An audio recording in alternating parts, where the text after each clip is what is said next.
Une fois réveillé dans le manoir de l'homme ailé, vous avez pris la route de Piran. À l'entrée, le chasseur autrefois itinérant, Ethan Pierce.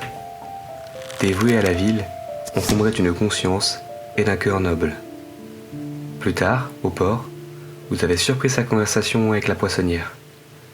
Conscient de votre écoute, il vous a demandé d'enquêter avec lui sur la disparition du petit garçon de cette femme dont la vie n'a épargné que sa beauté et sa portée.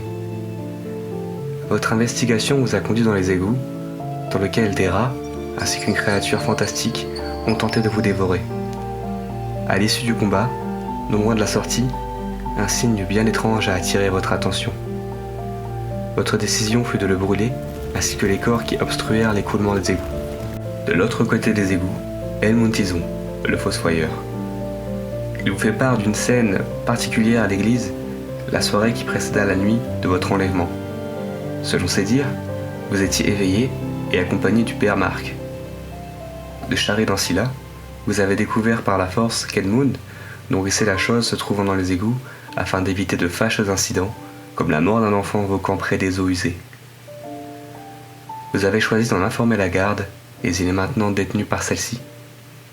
Cependant, la ville ne peut se passer de ses services. La plupart des habitants refusent de faire un tel métier car le risque d'être contaminé est à prendre. C'est pourquoi seul un habitué des charniers ou un inconscient pourrait prendre cette place. Du choix de ramener le fossoyeur à la garde, vous avez aperçu le capitaine Douglas Russell, un homme qui ne se préoccupe que de très peu de ses responsabilités, cela jusqu'à banaliser la perte d'un de ses hommes par la force négligée de tel lors de votre confrontation avec un voleur de peau. Aussi, vous avez conversé avec le seigneur de la ville, Marcus Romney. Il vous a informé du vol de documents confidentiels ainsi que de ses suspicions envers Douglas. Soudain, au beau milieu de votre conversation, un cri d'alerte se fit entendre. Un défenseur de la cité est venu avertir le seigneur. Un meurtre a été commis. La victime, Igor Vasseur. Le pauvre mendiant a été démembré et sur son corps, un signe bien familier, gravé dans sa chair. La petite Nella, trouvée à ses côtés, est susceptible d'avoir vu le spectacle macabre de cette mort brutale, et par ses yeux meurtris d'une scène qui n'attendait point de public, elle perdit la voix, retombée d'un traumatisme. Enfin, alors que vous vous apprêtiez à rejoindre le pays des rêves, un événement a perturbé votre nuit. À leur résolution, ce même monde des rêves vous a happé. Dans ce royaume aux allures fiévreuses, vous avez fait la rencontre d'Eric Noss, personnage mythique de ce monde dont vous ne vous rappelez qu'une bride de son histoire.